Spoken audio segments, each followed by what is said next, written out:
Alhamdulillah wassalatu wassalamu ala Rasulillah wa ala alihi wa ashabihi wa man tabi'ahum bi ihsanin ila yaumil qiyamah. Allah Ta'ala fi kitabihil karim ya ayyuhalladzina amanu taqullaha haqqa tuqatih wa la tamutunna illa wa antum muslimun. Amma ba'd, yang kami hormati dan muliakan, pertama yaitu sahibul bait yang sudah menyiapkan tempat, maka mudah-mudahan diberi balasan yang terbaik oleh Allah Subhanahu wa taala. Dan juga yang kami hormati muliakan seluruh hadirin Bapak Ibu, keluarga besar Cakra Wira Laksana. Cakra udah nyebutnya Cakra Wira Laksana. Yang mudah-mudahan keluarga ini diberkahi oleh Allah Subhanahu wa taala. Oke, insyaallah pada kesempatan yang mulia ini kita akan bersama mengkaji tentang silaturahim. Bagaimana ajaran Islam mengajarkan tentang silaturahim ini. Imam Nawawi rahimahullah di dalam kitabnya Riyadhus Shalihin menyebutkan satu bab. Di sana babnya adalah bab birril walidain wasilati al-arham, yaitu bab berbakti kepada kedua orang tua dan silaturahim. Kemudian di sana beliau menyebutkan satu ayat dari surat An-Nisa ayat 36. Allah Subhanahu wa taala berfirman, wa'budullaha wa la tusyriku bihi syai'a wa bil walidaini ihsana wa bidzil qurba. Allah Subhanahu wa taala memerintahkan, sembahlah, ibadalah hanya kepada Allah Subhanahu wa taala dan jangan menyekutukan Allah dengan sesuatu apapun. Ini perintah pertama yang sangat agung yang Allah perintahkan kepada umat manusia agar hanya beribadah kepada Allah Subhanahu wa taala dan tidak menyekutukan Allah dengan sesuatu apapun. Nah, perintah agung ini kemudian disusul dengan perintah berikutnya yang menunjukkan bahwasanya perintah berikutnya ini tidak kalah agung dengan perintah yang pertama. Wabil walidaini ihsana. Kemudian berbuat baiklah dengan sebaik mungkin kepada kedua orang tua. Setelah itu disusul lagi wabidzil qurba, dan kepada karib kerabat, kepada keluarga.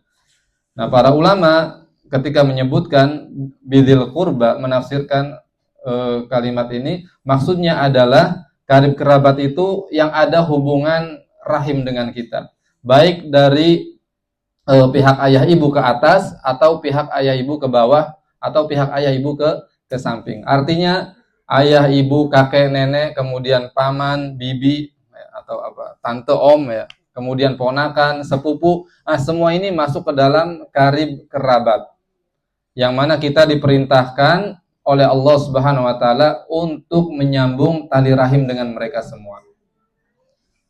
Nah, di masyarakat kita Indonesia itu terkadang menyalahgunakan istilah silaturahim. Kalau di Indonesia biasanya disebutnya apa? Silaturahmi ya. Silaturahmi. Kalau bahasa syariatnya silaturahim. Ya, yang betul. Nah, silaturahim ini adalah yang memiliki hubungan rahim dengan kita, kerabat keluarga kita. Adapun kalau misalkan acara reuni ya, antar teman, itu kurang tepat kalau disebutnya silaturahim atau silaturahmi. Nah, itu disebutnya silatul ukhuwah ya. Silatul ukhuwah, menyambung persaudaraan. Adapun kalau karib kerabat, keluarga, maka ini baru disebut silaturahim atau silaturahmi. Ya. Kemudian Imam Mujahid dan Imam Qatadah mengatakan silaturahmi fardun minallahi azza wa jalla. Jadi mengamalkan silaturahim ini hukumnya wajib, perintah dari Allah Subhanahu wa taala. Oleh karenanya di dalam surat Muhammad ayat 22 sampai 23 Allah Subhanahu wa taala memberikan peringatan yang sangat keras sekali bagi orang-orang yang dengan sengaja dia memutus silaturahim. Kata Allah Subhanahu wa taala, "Fahal asaitum in tawallaitum an tufsidu fil ardi wa tuqatti'u arhamakum." Maka apakah ketika kalian memiliki kelebihan, ya, baik itu jabatan, harta, lalu kemudian kalian berbuat kerusakan di muka bumi dan memutus silaturahim. Kata Allah apa? Ulaika alladzina la'anahumullah fa asammahum wa a'ma absarahum. Orang yang seperti ini ya, yang memutuskan silaturahim, maka Allah Subhanahu wa taala melaknat mereka, Allah tulikan pendengaran mereka, dan Allah butakan penglihatan mereka. Waliyadzubillah. Dan juga di dalam hadis yang sahih diriwayatkan oleh Imam Bukhari, ini hadis qudsi, Allah Subhanahu wa taala berfirman, "Man wasolaki wasoltuhu, wa man qata'aki qata'tuhu." Masyaallah. Kata Allah, siapa yang menyambung silaturahim, maka aku akan menyambungkan ya, koneksi dengannya. Subhanallah. Tentu kita senang kalau kita ada koneksi dengan siapa? Rabb kita, Allah Subhanahu wa taala. Bayangkan saja kalau kita hidup di dunia, kalau kita punya koneksi dengan Pak Presiden, seneng nggak? Seneng banget kan? Segala urusan jadi mudah dan gampang. Apalagi ini kita punya hubungan koneksi dengan Allah Subhanahu wa taala. Nah, di antaranya kita bisa mencapai koneksi itu adalah dengan menyambung silaturahim. Kata Allah, siapa yang menyambung silaturahim, aku akan menyambung koneksi dengannya. Tetapi siapa yang memutuskan silaturahim, maka terputus koneksi antara dirinya dengan Allah Subhanahu wa taala. Waliyadzubillah. Dan juga Nabi SAW bersabda dalam hadis yang sahih diriwayatkan Imam Bukhari dan Muslim, la yadkhulul jannah qati'un. Tidak akan masuk surga orang yang memutuskan silaturahim. Waliyadzubillah. Ya. Yaitu dengan apa? Dia memutuskan silaturahim, di antaranya dia mendiamkan saudaranya, dia mendiamkan keluarganya, tidak berbicara, tidak menyapa, tidak say hello dan seterusnya. Waliyadzubillah. Dan lebih parah lagi kalau sampai menunjukkan permusuhan. Nah, ini tentu lebih parah lagi, lebih bahaya. Kemudian juga di samping itu dia tidak mau memberikan kepeduliannya. Dia tidak mau memberikan bantuan ketika ada saudara, karib kerabat yang butuh uluran tangan, ya, butuh support. Tapi dia tidak mau sama sekali, tidak peduli. Ibarat kata, I don't care, saya tidak peduli. Ya. Saya, kamu urus masing-masing. Nah, ini jangan sampai seperti ini. Ya, kalau ada seperti ini, maka ini menunjukkan ya, orang ini sedang memutus tali rahim dengan saudara-saudara dan keluarganya. Waliyadzubillah. Dan perhatikan, Nabi SAW bersabda dalam hadis yang sahih diriwayatkan Imam Bukhari dan Muslim, la yahillu ya li muslimin ayyahjura akhahu fawqa salas. Karena namanya manusia, wajar kadang di antara karib kerabat, keluarga ada gesekan, perselisihan. Tapi kata Nabi, ingat, jangan sampai ya itu lebih dari berapa? 3 hari. Karena kata Nabi tidak halal, maksudnya haram bagi seorang muslim dia mendiamkan saudaranya lebih dari 3 hari. Subhanallah. Jadi kalau mau musuhan ditandai ya tanggalnya. Ini hari pertama, kedua, ketiga, keempat sudah damai. Ya, jangan terus-menerus. Kata Nabi SAW, ya, yaltaqiyan, keduanya ketika bertemu, ya, fayasuddu hada wa yasuddu hada, yang ini saling memalingkan muka, yang ini memalingkan muka. Mungkin bertemu tapi tidak saling sapa dan saling membuang muka. Ah, ini bahaya. Dan kata Nabi SAW, wa khairuhuma alladzi yabda bisalam. Dan orang yang terbaik di antara yang bermusuhan, berselisihan adalah yang pertama kali mengajak damai. Subhanallah. Jadi udah hapus, jangan gengsi-gengsian. Ya, kadang ada gengsi-gengsian seperti itu kan. Oh, ngapain dia yang salah kok? Dia yang harus minta maaf misalkan. Tidak perlu, udah. Kata Nabi, orang yang terbaik ketika ada permusuhan, sudah dia yang mengajak damai pertama kali. Maka jadilah orang yang terbaik yang disebut oleh Nabi Shallallahu Alaihi Wasallam. Jadi jangan biarkan permusuhan, perselisihan di keluarga atau di antara karib kerabat ini terus berlanjut lama. Jangan. Jadi pastikan cuma 3 hari saja sudah. Ya. Lebih dari itu maka diharamkan oleh syariat Islam. Kemudian berikutnya, ya Bapak Ibu, saudara-saudariku yang dimuliakan Allah Subhanahu wa taala, silaturahim itu bukan sekedar ya mendatangi keluarga atau saudara yang baik saja kepada kita. Kadang kita begitu tidak Bapak Ibu? Yang baik kepada kita, kita datangi lagi. Ya, yang mengunjungi kita kunjungi. Sedangkan yang tidak baik sama kita cuekin. Ini bukan seperti ini. Justru silaturahim, kata Nabi SAW, yang diinginkan oleh syariat Islam. Ya, beliau bersabda dalam hadis yang sahih Imam Bukhari, riwayat Imam Bukhari, laisal wasil bil mukafai. Sejatinya silaturahim itu bukan sekedar menghubungkan ya tali rahim kepada keluarga yang baik-baik saja. Kalau dia baik, kita ikut baik. Dia mengunjungi, kita kunjungi. Bukan seperti ini sejatinya silaturahim itu. Tetapi kata Nabi, walakin al-wasil alladzi idza qata'at rahimuhu wa salaha. Tetapi sejatinya silaturahim itu adalah ketika seseorang melihat ada kerenggangan antara dirinya dengan kerabatnya, dengan keluarganya, dia kemudian menyambungkannya, memperbaikinya. Nah, inilah sejatinya silaturahim. Jadi kalau misalkan ada di antara kita, ya keluarga, saudara, kita melihat ada saudara kita nih yang kayaknya mulai menjauh. Entah apa sebabnya kita tidak tahu, dia mulai merenggang. Maka justru ini yang terus kita kejar, kita sambung. Jangan sampai dia kemudian hidup seolah-olah terputus dengan kita. Padahal kita punya hubungan keluarga dengannya, punya tali rahim antara kita dengan dia. Nah, kemudian juga ya, Nabi SAW bersabda ketika ada seseorang, kata Abu Hurairah, anna rajulan qala, ya, ada seseorang yang dia konsultasi kepada Nabi SAW. Ya Rasulullah, innali qarabah asiluhum wa yaqta'uni. Subhanallah. Kata orang ini, ya Rasulullah, aku punya keluarga, punya karib kerabat. Aku selalu berusaha menyambung silaturahim dengan mereka, tetapi justru mereka memusuhiku. Subhanallah. Ternyata sudah ada dari zaman Nabi SAW, memang orang-orang yang berusaha untuk memutus silaturahim. Nah, makanya orang ini dia konsultasi kepada Nabi. Bagaimana ini ya Rasulullah? Wa usinu ilaihim fayusiuna ilayya. Saya berusaha berbuat baik kepada mereka, tapi mereka membalas dengan keburukan.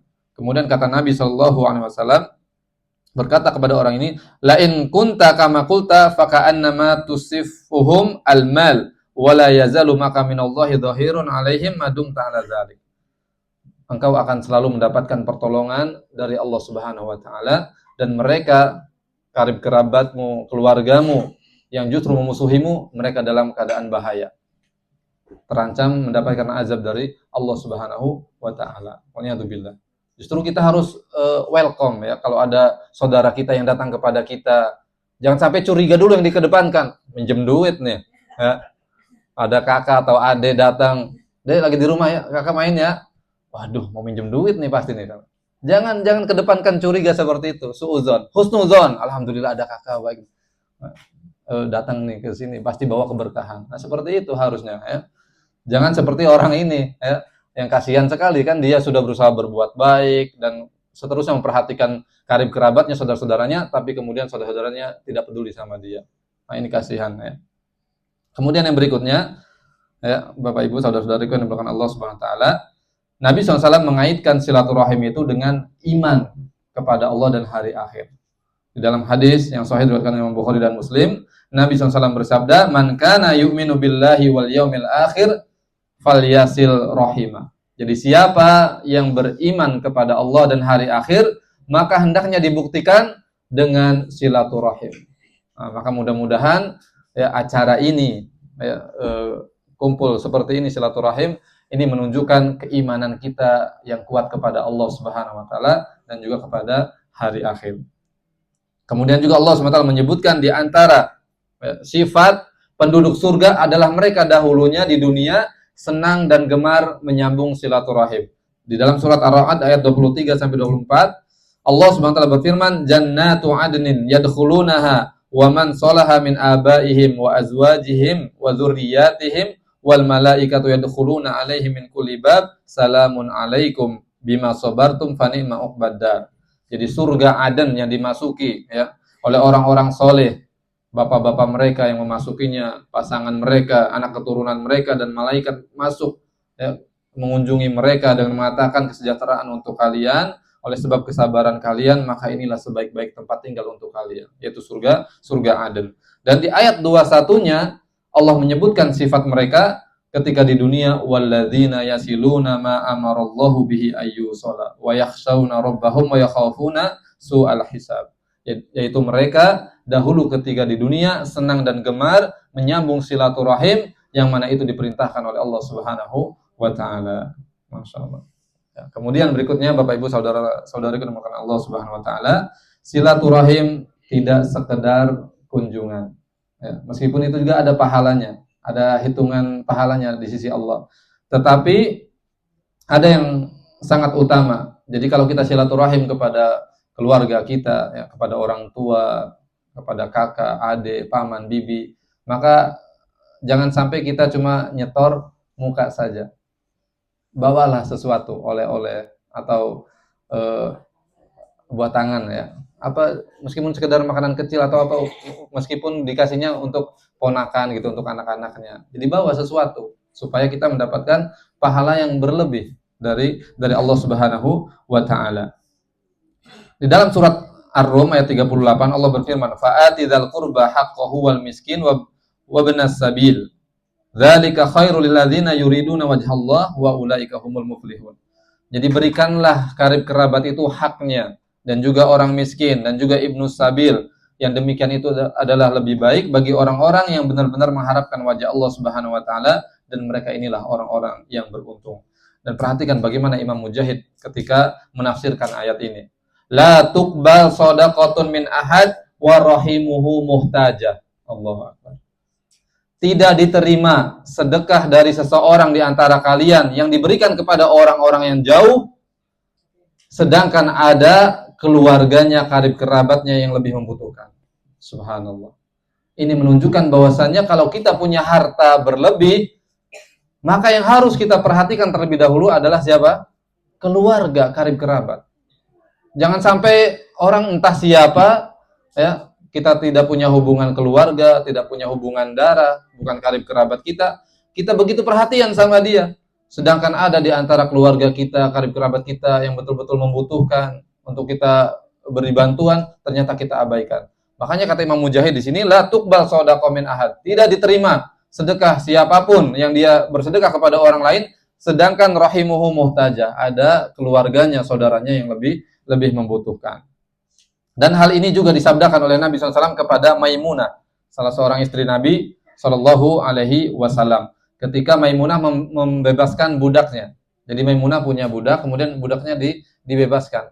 Nah, ketika hal ini diketahui oleh Nabi SAW, Nabi bersabda kepada Maimunah, "Amma innaki law a'tai tiha akhwalaki kana a'dham li ajrik." Subhanallah. Wahai Maimunah, sekiranya engkau tidak membebaskan budak itu, tetapi engkau berikan saja, hadiahkan kepada paman-pamanmu, siapa di antara mereka yang membutuhkan, maka itu pahalanya lebih besar. Subhanallah. Kemudian juga Nabi SAW bersabda dalam hadis riwayat Imam Tirmidzi, "As-shadaqah 'alal miskin shadaqah." Kalau kita bersedekah kepada orang miskin, maka pahalanya cuma satu, sedekah saja. Wa 'ala dirrahim sintan. Dan kata Nabi, kalau kita bersedekah, berbagi harta kepada keluarga, karib kerabat kita, kepada saudara kita, maka pahalanya dua. Shadaqah wasilah. Masya Allah. Pahala sedekah itu sendiri, yang kedua pahala silaturahim. Masya Allah. Dan ada kisah yang menakjubkan. Seorang sahabat namanya Abu Thalha. Abu Thalha ini sahabat Ansor, yaitu sahabat yang tinggal di Madinah. Dan dia termasuk orang paling kaya di Madinah. Dia punya kebun kurma, diberi nama kebun kurmanya adalah Bayroha, dekat posisinya dengan masjid Nabi SAW. Dan kebun ini sering didatangi oleh Nabi SAW karena di sana ada sumur atau sumber air yang sering didatangi oleh Nabi dan Nabi minum darinya.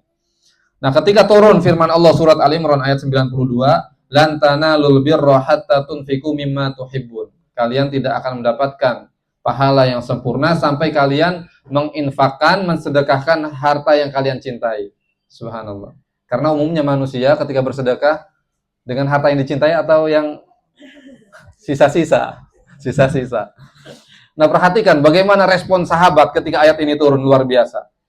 Ya Rasulullah, dia datang langsung Abu Thalha kepada Rasulullah. Ya Rasulullah, betul turun ayat ini. Lan tanalul birra hatta tunfiqu mimma tuhibbun.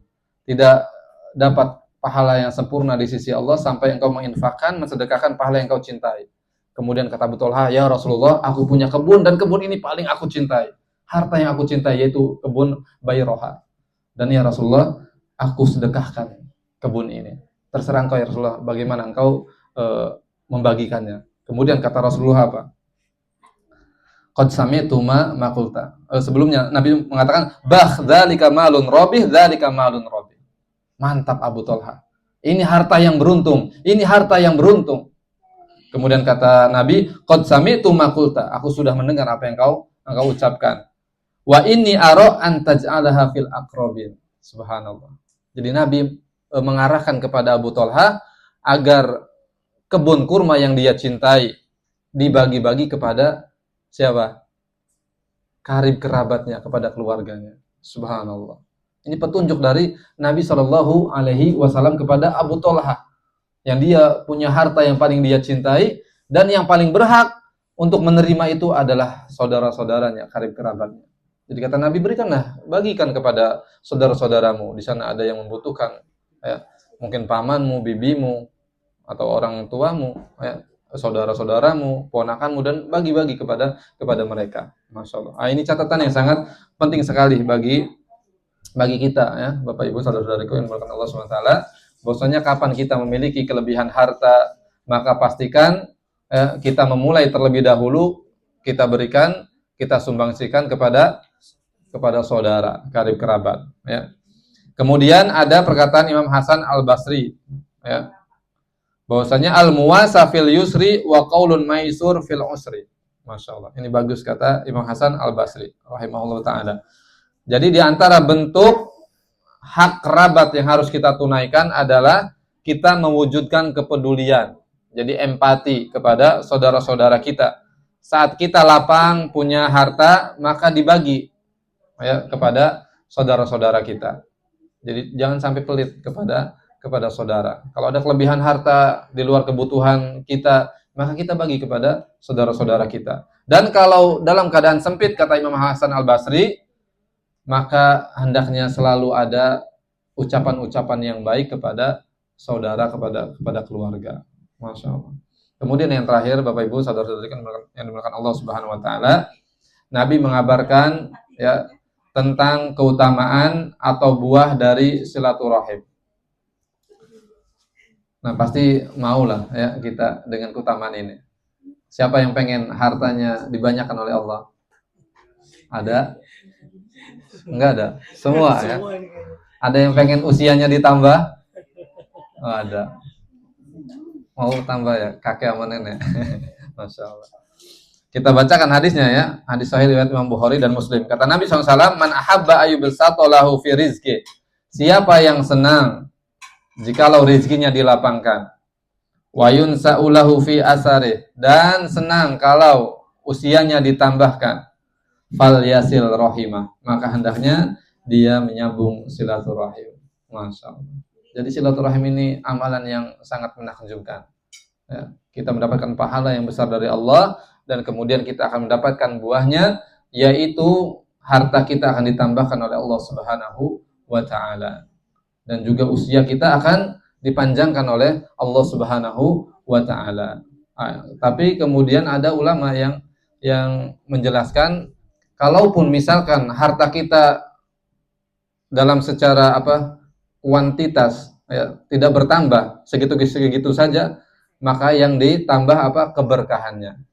Ya, mungkin hartanya ya segitu, tetapi keberkahannya luar biasa. Ya, anak-anaknya selalu sehat, rumah tangga selalu akur, hubungan dengan karib kerabat saudara selalu akur, Masya Allah. Jadi tidak berdampak masalah hartanya. Ini diantara maknanya. Kemudian umur, kalau meskipun misalkan usianya ya segitu-segitu saja, tidak ditambahkan, makna lainnya kata para ulama adalah umurnya diberkahi. Jadi mudah untuk beramal soleh, mudah untuk misalkan membaca Al-Quran. Ya, seperti ini mudah untuk menyambung silaturahim. Jadi untuk beramal kebaikan itu mudah. Itu tandanya usia yang diberkahi oleh Allah Subhanahu wa Ta'ala. Nah, inilah apa yang bisa disampaikan pada kesempatan yang mulai ini, ya, Bapak Ibu saudara-saudara yang dimuliakan Allah Subhanahu wa Ta'ala. Mudah-mudahan kita semua diberikan taufik oleh Allah Subhanahu wa Ta'ala untuk selalu bisa mengamalkan amal-amal soleh yang mendatangkan ridho dan cinta Allah Subhanahu wa Ta'ala untuk kita semua. Dan diantaranya adalah silaturahim, yang mana silaturahim ini merupakan amalan yang sangat agung sekali di dalam agama Islam, dan merupakan perintah, ya, kewajiban dari Allah Subhanahu wa Ta'ala untuk kita semua. Dan juga Allah menyebutkan bahwa di antara sifat ahli surga adalah mereka yang dahulu di dunia senang dan gemar menyambung silaturahim. Oke, kita tutup dengan